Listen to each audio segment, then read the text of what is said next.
अस्सलामु अलैकुम वरहमतुल्लाहि वबरकातुहू। औज़ु बिल्लाहि मिनश शैतानिर रजीम, बिस्मिल्लाहिर रहमानिर रहीम। मुअज़्ज़ज़ अतिब्बाए कराम, मेरा नाम डॉक्टर मोहम्मद अरशद मलिक है और मैं इस तिब की दुनिया से अरसा 20 साल से वाबस्ता हूँ और तकरीबन मुझे प्रैक्टिस करते हुए जो है वो अब 17वां साल जो है वो जारी है। बेसिकली मेरी तिब की तालीम का आगाज़ जो है वो होम्योपैथिक से हुआ। 4 साल का होम्योपैथी का कोर्स मैंने किया और उसके बाद मैंने होम्यो की प्रैक्टिस शुरू की। उसके बाद मैंने असिस्टेंट फार्मासिस्ट का कोर्स किया और साथ हमने एक एलोपैथी का मेडिकल स्टोर जो है वो भी स्टार्ट किया, वो फार्मेसी के हवाले से। 2015 में मेरे अभी जो मुझसे पहले होके गए हैं वो मेरे उस्ताद मोहतरम हैं जनाब हकीम अमजद रियाज़ खोखर साहब, मेरे दोस्त थे, तो मेरे क्लिनिक पे तशरीफ़ लाए। तो इसी तरह गुफ्तगू में उन्होंने मुझे दावत दी कि हज़ूर आप ये तिब की तरफ आएँ। कुछ उनसे मैंने कुतुब वगैरह ली, कुछ पढ़ी, कुछ दिलचस्पी पैदा हुई, तो उन्होंने ही मुझे जो है वो कॉलेज में वो दाखिला करवाया, इस्लामाबाद तिबिया कॉलेज में। वहाँ से मैंने फिर 4 साल का फ़ाज़िल तिब व जराहत का कोर्स किया और उन्हीं के तवस्सुत से मुलाकात हुई मेरी उस्ताज़ुल मुकर्रम जनाब हकीम राना मोहम्मद सरवर साहब से।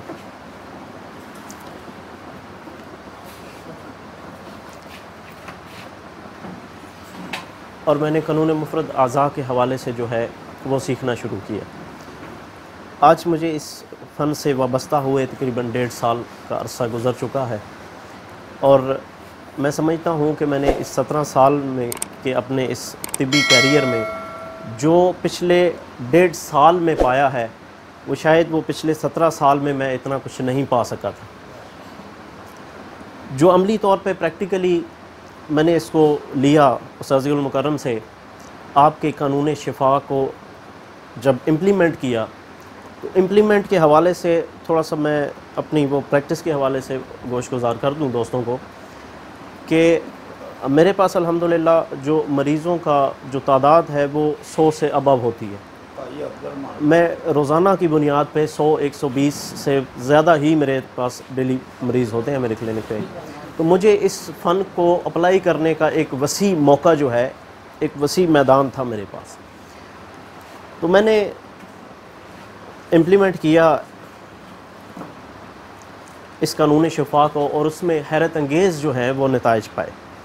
जो मेरा पहला एक्सपीरियंस रहा इस हवाले से वो डेंगू के हवाले से रहा। 2018 में जब डेंगू की वबा बहुत ज़्यादा फैली और पंजाब में बहुत ज़्यादा उसने इफ़ेक्ट किया, बहुत बड़े लेवल पे उसके तदारक के लिए बड़ी स्प्रे वाली मुहिम और बहुत कुछ किया गया गवर्नमेंट की तरफ से, लेकिन उस साल बहुत ज़्यादा केसेस थे। उस्ताजी से रहनुमाई ली कि ये बुखार आ रहा है डेंगू का और उसमें ये चीज़ें जो हैं वो गिर रही हैं, प्लेटलेट्स कम हो जाते हैं, WBCs गिर जाते हैं, हेमोक्रेट्स की कमी हो जाती है, तो लामहला जो है वो वाइट ब्लड सेल्स के बैग लगाने पड़ते हैं पेशेंट को। पेशेंट बहुत ज़्यादा जो है डिहाइड्रेट हो जाता है और डेली की बेसिस पे उन्हें ड्रिप्स वगैरह जो है वो यूज़ करवाई जाती हैं। तो इस हवाले से उस्ताजी कुछ रहनुमाई फरमाएँ। तो उस्ताजी के मशवरे से जब हमने पहली दफ़ा मरीज़ों का वो करूरा लिया, उनकी नब्ज़ देखी, तो हमने गुद्दी असाबी जो है वो नब्ज़ तशख़ीस की। गुद्दी असाबी के तहत हमने मुलय्यन 2 उज़लाती असाबी, उसकी जो कानून शिफा के मुताबिक जो उसका इलाज बनता था वो इलाज मुआलजा शुरू किया। तो अल्हम्दुलिल्लाह उसमें हमने विद इन डेज़, मेरे पास ऐसे मरीज़ अभी भी यहाँ हमारे पास मौजूद हैं कि जिन्हें 6-6, 8-8 बैग लगने के बावजूद प्लेटलेट्स उनके 5 से 7 हज़ार बढ़े। एक पेशेंट के 20,000 तक आए प्लेटलेट्स, उसे ब्लीडिंग शुरू हो गई और बैग लगे तो 28,000 तक पहुँचे बमुश्किल। जब हमारे पास वही मरीज़ आया तो 3 दिन के बाद जब उसका CBC करवाया गया तो वो प्लेटलेट्स 28,000 से 1,56,000 तक जा चुके थे। 3 दिनों में मुलय्यन 2 ने इतना बेहतरीन रिज़ल्ट दिया कि मैं हैरान हो गया पहली दफ़ा कि ये दवाइयाँ इतनी सरीउल असर हैं, इतनी तेज़ हैं कि इनके मुकाबले में जो है वो अब ब्लड भी जो लगाया जा रहा है, जो प्लाज्मा लगाया जा रहा है, WBCs के बैग लग रहे हैं, प्लेटलेट्स लगाया जा रहा है, तो उससे भी प्लेटलेट्स इतनी रफ्तार में नहीं बढ़ते जितनी कि ये अद्वियात हमारी जो है वो तेज़ असरात रखती हैं और इतनी तेज़ी से जो है मरीज़ को शफायाबी की तरफ ले जाती है। मेरा इश्तियाक और बड़ा, मैंने और जो है इसे मज़ीद जो है अप्लाई करना शुरू किया। कॉन्फिडेंस हो जाता है इंसान का, थोड़ा सा मुझे हौसला हुआ कि ये दवाइयाँ जो हैं बहुत ही आला रिज़ल्ट रखती हैं और बहुत ही शानदार जो है वो रिज़ल्ट्स आ रहे हैं इनके। तो बहुत ज़्यादा हमारे यहाँ अब जो एक मर्ज़ है, अलामत हम कहेंगे जिसे, वो शुगर की है, जो बहुत ज़्यादा तेज़ी से फैलने वाला एक मर्ज़ है। अब वो मर्ज़ जो अलामत है एक शुगर की, बेशुमार और बीमारियों की जो है वो सबब बन रही है। फिर उसका जो इलाज मुआवजे के हवाले से जो इलाज मुआवजा किया जा रहा है, वो इलाज मुआवजा ख़ुद बेशुमार बीमारियों को जन्म दे रहा है। जैसे कि हमने अब शुगर को लिया, शुगर पे हमने थोड़ी सी रिसर्च की, उस्ताद जी से जब मशवरा किया तो उस्ताद जी ने कहा कि ये तो हज़म की ख़राबी है। मेरे लिए वो अल्फाज जो है वो बड़े हैरान कुन थे कि ये हज़म की ख़राबी है। आज तक तो हम इसे लबलबे की ख़राबी समझते रहे हैं और लबलबे को ही मद्देनज़र रख के पूरी दुनिया में इसका इलाज मुआवजा किया जा रहा है। लबलबे की ख़राबी भी इस हवाले से कि हमने उसमें 2-3 जो टाइप्स बयान की हैं आज तक, जो एलोपैथिक वाले जो कि गलत जो है उनकी तशरीहात हैं, जो इकसाम उन्होंने बयान की वो भी सरासर गलत हैं। वो भी मैं आपके सामने रखता हूँ, आपको समझ आ जाएगी कि वो कैसे गलत हैं। हमने यही सुना कि ये लबलबे का एक मर्ज़ है, इंसुलिन की कमी बेशी की वजह से लाक होता है। इंसुलिन की एक किस्म शुगर की जिसमें इंसुलिन बिल्कुल नहीं बनती, उसे टाइप 1 कहते हैं, जो अमूमन बच्चों में देखने में आती है। 18 साल, 20 साल से 24 साल के बच्चों में, इससे नीचे वाली उम्र में ये मर्ज़ ज़्यादा पाया जाता है, जिनकी बिल्कुल बीटा सेल्स तबाह हो चुके होते हैं और वो नहीं बना पाते इंसुलिन, और बाहर से इंसुलिन देनी पड़ती है। इसे इंसुलिन डिपेंडेंट कहते हैं डायबिटीज़। दूसरी ये ऐसी किस्म है कि जिसमें इंसुलिन लबलबा कुछ हद तक बनाता है, लेकिन वो इतनी नहीं होती कि वो ब्लड ग्लूकोज लेवल को रेगुलेट कर सके, विद इन नॉर्मल लिमिट्स रख सके। तो बाहर से उसकी हेल्प के लिए अद्वियात मुख्तलिफ़ किस्म की दी जाती हैं ताकि वो कुछ जो कमी इंसुलिन की हुई है वो पूरी की जा सके। ये पिछले तकरीबन कोई 5 दहाइयों से इसी फ़िलासफ़ी पे, इसी फिनोमेने पे इलाज मुआवजा चलता रहा। और जब ये स्टार्ट हुआ और पहली दफ़ा जब तहकीक की गई तो मरीज़ों की तादाद कोई 4 लाख के करीब निकली पूरे वर्ल्ड में। उसके बाद एक जो अमेरिकन डायबिटीज़ एसोसिएशन है उसने क्राइटेरिया बनाया कि इसका ऐसे इस्तेमाल करना है, इसको ऐसे ट्रीट करना है, इस तरह लेके चलना है।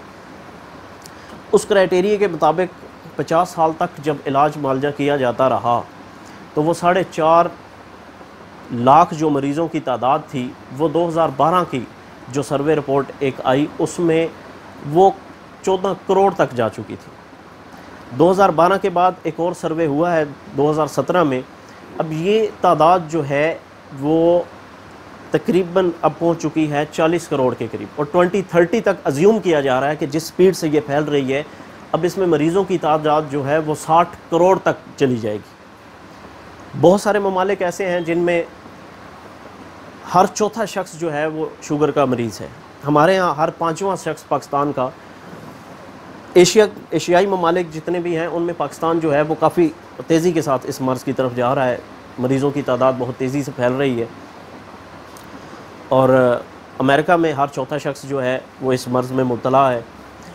ये जब क्राइटेरिया टोटली फ्लॉप हो गया, मरीज़ों की तादाद सिर्फ 4.5 लाख थी और अब ये जो है वो 60 करोड़ तक पहुंचने वाली है। अब अजम्पशन जो की जा रही है अगले 8 सालों में, जब हम 2030 में 2030 में हम जाएंगे तो ये तादाद जो है वो 60 करोड़ तक पहुंच जाएगी। तो क्राइटेरिया थोड़ा सा चेंज करना पड़ा कि अब यार लोगों को कुछ तो नया दिया जाए जिस पे उन्हें अब कायल किया जाए, उनको मुतमईन किया जा सके।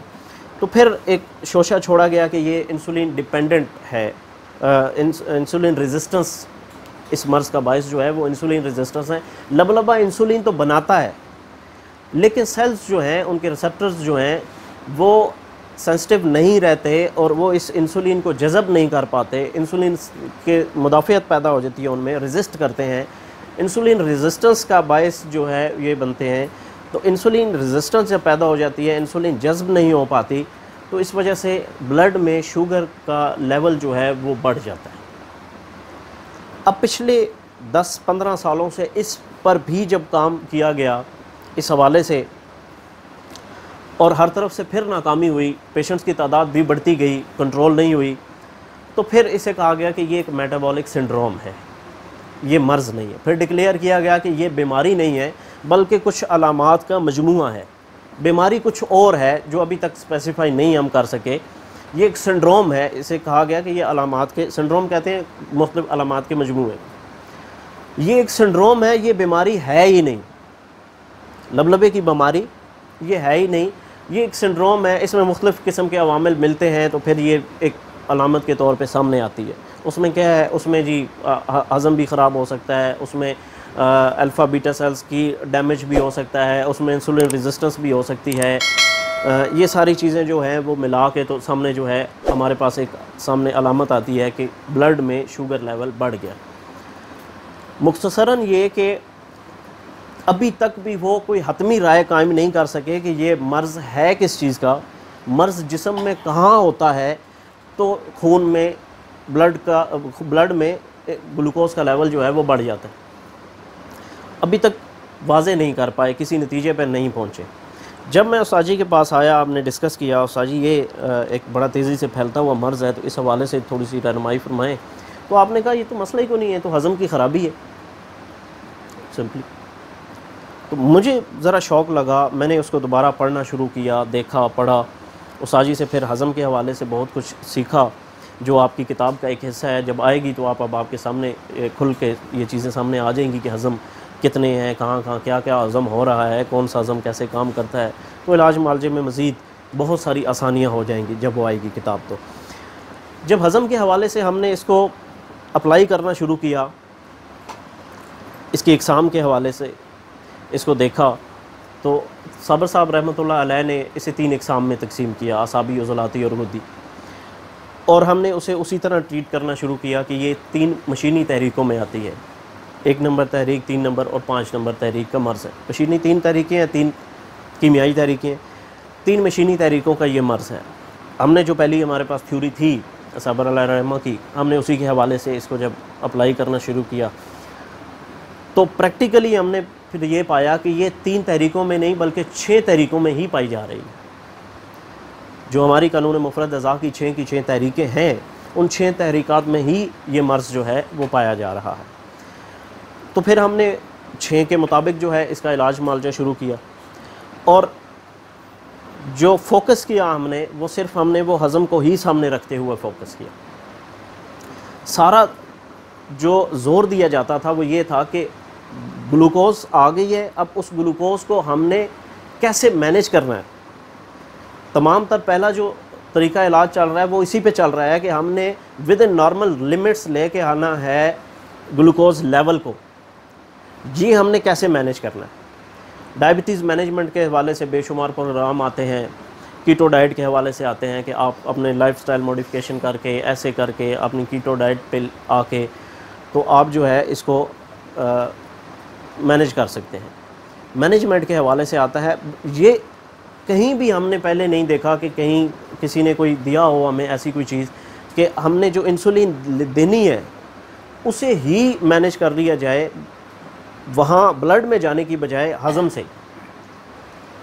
तो जब हमने हज़म के हवाले से उस पर किया, जो उसकी तहरीकात के मुताबिक उसकी ग़िज़ाएँ बनती थी वो उसकी उन्हें दी, और जो उसके अनाज थे वो हमने बंद किए, बोझ उठा लिया उसके हज़म से, और बिल्कुल डाइट जो है वो सिंपल हम उसको लेके आए सब्ज़ियों पे और दालों पे। तो अनाज उसका बाकी जब हमने बंद किया, जब वो मेटाबॉलिज़्म उसकी बेहतर हुई, तो बहुत सारे पेशेंट जिनका HbA1c 15-16 तक किया हुआ था वो विद इन नॉर्मल लिमिट्स आ गया 3 और 4 महीने में, बेशुमार केसेस। अभी हमारे दोस्त मुझसे पहले जो है वो स्टार्ट में ही एहसन साहब जो हैं, हकीम एहसन साहब, अपनी आप भी थी, आपको सुना रहे थे कि जिनका 15 कुछ तक HbA1c गया और आज अल्हम्दुलिल्लाह 4 महीने के बाद वो 5.8 पे हैं। तो एक बहुत बड़ी कामयाबी है कि जहाँ 15-15, 20-20 साल तक मेडिसन पे और इंसुलिन पे रख के तो मरीज़ों का सत्यानाश ही हो रहा है, आज तक कोई उसे क्लियर नहीं कर पाया। और तो यहाँ 3 महीने और 4 महीने की दवाई इस्तेमाल करने के बाद अल्हम्दुलिल्लाह हमारे पास सामने जीती जागती मिसालें मौजूद हैं, लैब्स की रिपोर्ट्स मौजूद हैं कि जिनका HbA1c with in 3 to 4 months जो है वो विद इन नॉर्मल लिमिट्स आया है, और अब वो विदाउट एलोपैथिक मेडिसिन और विदाउट इंसुलिन अपनी एक नॉर्मल लाइफ जो है वो गुजार रहे हैं। बहुत बड़ी कामयाबी हमारे लिए अल्हम्दुलिल्लाह सुम्मा अल्हम्दुलिल्लाह। कानूनी शिफा और उस्ताजी की रहनुमाई में जब हम इस पे चले तो हमने बेशुमार जो है वो कामयाबियाँ समेटी, अल्लाह ने हम पे बड़ा फजल व करम किया। तो ये बीमारी जो है जब हम देखते हैं इसको, तो जो पहला जो तरीका इलाज है, अब उस तरीका इलाज की वजह से ये बेशुमार और बीमारियों को जन्म देती है। जो मोड ऑफ एक्शन है मेडिसिन्स का, एलोपैथिक का, वो ज़रा इस तरह है कि जो अद्वियात इस्तेमाल कराई जा रही हैं शुगर को कंट्रोल करने के लिए, वो पेशाब को रोकती हैं।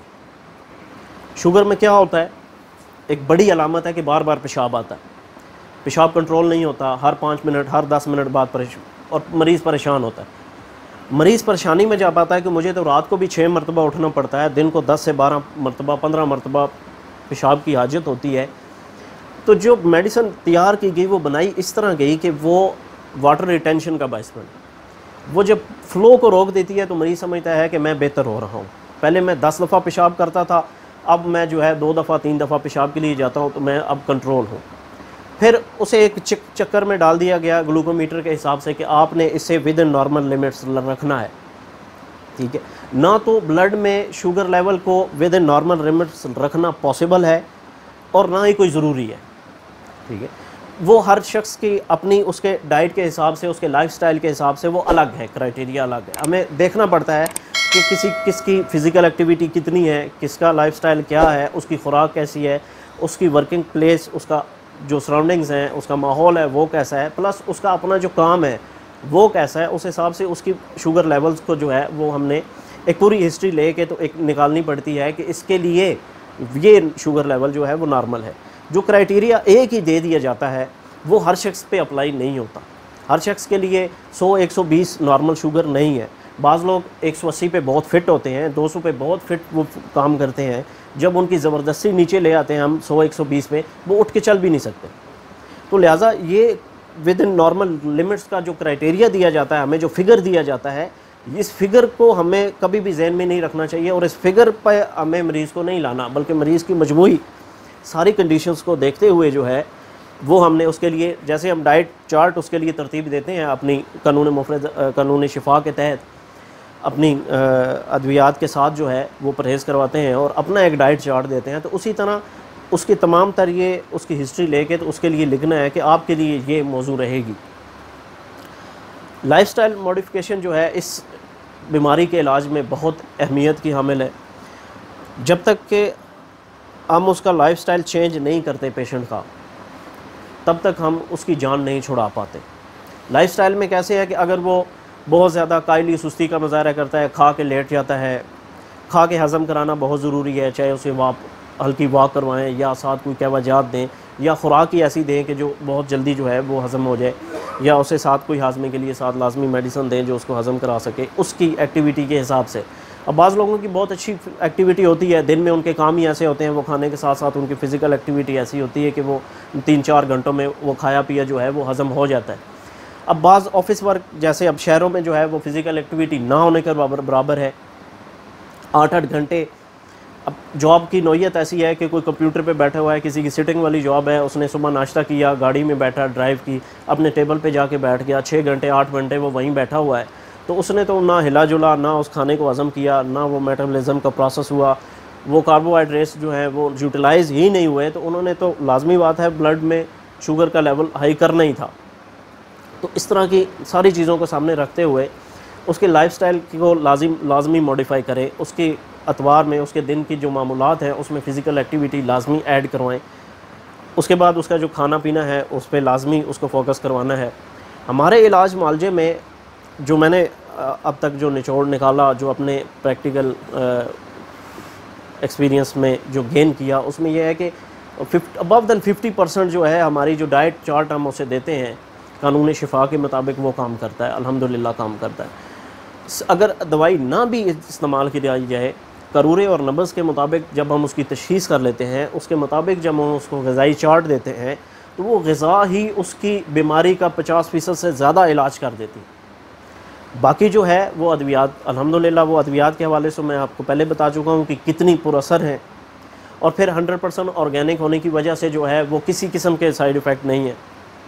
जब हम दूसरी तरफ जाते हैं तो गूगल कर लें, किसी भी मेडिसिन बनाने वाली कंपनी ने उसकी पूरा जो है वो हिस्ट्री दी होती है, उसका मोड ऑफ एक्शन, उसके एडवर्स इफ़ेक्ट्स, उसके side effects, precautions, safety precautions, उसकी डोजेज वगैरह के हवाले से। तो कोई भी मेडिसिन यूज़ करनी हो तो उसके नीचे एक तो ऊपर ब्रांड नेम होता है, नीचे जेनरिक नेम होता है। वो जेनरिक नेम अगर डाला जाए, आप गूगल करें, उसके साइड इफ़ेक्ट्स जो हैं, इफ़ेक्ट्स एंड साइड इफ़ेक्ट्स ही लिखें, मोटी सी एक बात, effects and side effects of this, आगे मेडिसिन का नाम डालते हैं तो वो पूरी आपके सामने ले आएगा सारा कुछ कि आप जो खा रहे हैं वो क्या खा रहे हैं। हमारे यहाँ भी जो अद्वियात खिलाई जा रही हैं, उनमें जो अंग्रेज़ी अद्वियात की जो डब्बियाँ हैं, जो पैकिंग है, उसमें एक छोटा सा लीफलेट होता है, एक पर्ची होती है। वो पर्ची जो है वो सिर्फ फेंकने के लिए नहीं होती, वो पर्ची आप पढ़ा करें जहाँ भी कहीं आपको मिले मौका। वो पर्ची जो है उस पर पूरी उस मेडिसिन का जो है वो बायोडाटा एंटर होता है कि ये मेडिसिन का सोर्स क्या है, ये हमने कैसे बनाई, इसकी कंपोजिशन क्या है, इसके इफ़ेक्ट्स क्या हैं, ये आपने कहाँ देनी है, इसकी खुराक कितनी है, इसके साइड इफ़ेक्ट्स क्या हैं, कहाँ आप इसे नहीं इस्तेमाल करा सकते, ओवर डोजेज की वजह से क्या क्या आपको नुकसान हो जा सकते हैं, और लॉन्ग टर्म ये खाने से आपको क्या क्या नुकसान हो सकते हैं। वो जब भी आप पढ़ेंगे तो आप देखेंगे कि इसके अगर 2 फ़ायदे हैं तो 200 नुकसानात भी बने। कोई ऐसी एलोपैथी की दवाई नहीं है जो जहर से कम दर्जा रखती हो, वो जहर ही है जो आप खा रहे हैं, इससे कम दर्जा नहीं है उसका।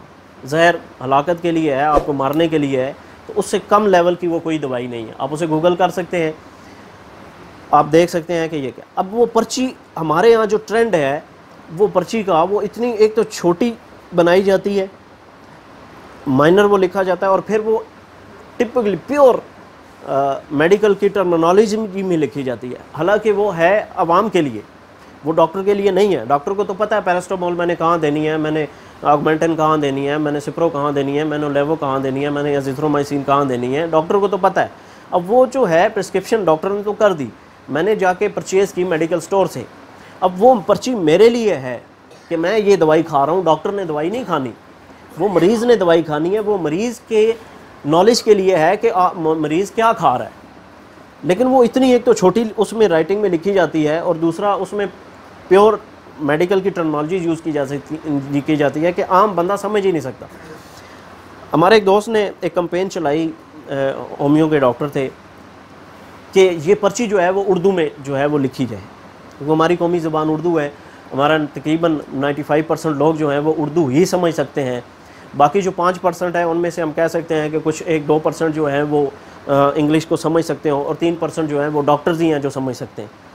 तो 95% लोग जो हैं वो उस पर्ची को पढ़ के समझ भी नहीं सकते, समझ भी नहीं सकते। और बाकी जो 5% है उनमें से जो इंग्लिश समझने वाले लोग हैं वो 2% होंगे, और 3% जो हैं वो सिर्फ डॉक्टर हजरात रह जाते हैं कि जिनकी फील्ड है, जिनकी तालीम उस हवाले से उन्होंने ले रखी है कि वो उसे समझ जाते हैं। वो कैंपेन उन्होंने बहुत चलाई, लेकिन दूसरी तरफ जो है वो माफिया बहुत बड़ा था, वो नहीं कामयाब हो सके।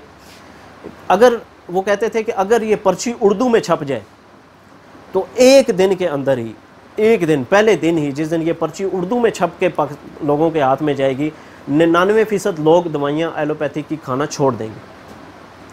वो इतने जहरीले, जिस दवाई पे भी 200 नुकसानात लिखे हों, आपके सर के बालों से लेके पाँव के नाखून तक कोई हिस्सा ऐसा नहीं है जहाँ पे वो डैमेज नहीं कर रही, तो फिर कौन अक्लमंद है कि जो खाएगा, कि जिसे बताया जाए कि आपको इस गोली ये खाने से 200 नुकसान होंगे। 2 फ़ायदे तो होंगे, आपका सर का दर्द ठीक हो जाएगा पैनाडोल से, आपका जिस्म का दर्द जो है वो वक्ती तौर पे आपको रिलीफ मिल जाएगा उससे, या ब्रूफन खाने से या डिक्लोरॉन खाने से आप 2-4 घंटे के लिए आपको पेन में रिलीफ मिल जाएगा, लेकिन साथ आपको ये 100-200 नुकसान भी भुगतने पड़ेंगे। कुछ फॉर द टाइम बिंग है, कुछ फ़ौरन इफ़ेक्ट्स आ रहे हैं, आपको जलन हो सकती है, आपको घबराहट हो सकती है, ये फ़ौरन आने वाले साइड इफ़ेक्ट्स हैं। कुछ लॉन्ग टर्म इसके साइड इफ़ेक्ट्स होंगे जो बाद में आपको पता चलेंगे कि आपके किडनी डैमेज हो गया, आपके स्टोमिक को उसने डैमेज ऐसे कर दिया। तो अक्लमंद आदमी कभी भी वो इस्तेमाल नहीं करेगा। लेकिन वो खैर एक कैंपेन थी, उसमें कामयाब नहीं हो सके। पर्ची हमारी आज तक जो है वो उसी तरह चल रही है, जो कि 95% लोग ना उसको पढ़ते हैं, ना वो समझते हैं कि ये हमारे लिए है, हमें पता ही नहीं होता। अल्लाह करे फ्यूचर में कभी ऐसा आए कि जो कुछ हम लोगों को खिला रहे हैं, कम से कम हमें इतनी इखलाकी जुर्रत होनी चाहिए बीइंग अ कंपनी, कि कंपनी बता सके कि मैं लोगों को ये दे रही हूँ। देखिए, ये कंपनी का एक फ़र्ज़ होता है कि कोई भी चीज़ है, वो अगर कोई शक्कर कोला भी बेच रहा है तो उसका फ़र्ज़ है अपने गाहक को बताना कि इसमें जो है मैंने शक्कर डाली है और ये रंग डाला है, या चीनी इसमें मिठास के लिए ये डाली है, ये डाली है। अगर कोई पूछने वाला हो तो उसे बताना उसका फ़र्ज़ बनता है। कंपनियों को भी अल्लाह पाक हिदायत दे। तो इंशाअल्लाह आज हम इकट्ठे हुए अपने नए जो ग्रुप है हमारा तरबियत का, जो उस्ताज़ुल मुकर्रम के ज़ेरे सदारत जो है और ये ज़ेरे निगरानी आपके ज़ेरे क़यादत जो अब एक नए ग्रुप का आगाज़ होने जा रहा है, तो उसके हवाले से भी अभी उस्ताजी के मलफ़ूज़ात भी हमने समाअत फरमाने हैं और कुछ सवालात भी हैं, उनकी तरफ भी अब बढ़ना है, उस्ताजी बढ़ेंगे। तो इंशाअल्लाह इसी पे इक्तफ़ा करता हूँ। आइंदा कहीं मौका मिला तो इस हवाले से और इंशाअल्लाह अपनी जो नॉलेज है वो शेयर करने की कोशिश करूँगा। अस्सलामु अलैकुम वरहमतुल्लाहि वबरकातुहू।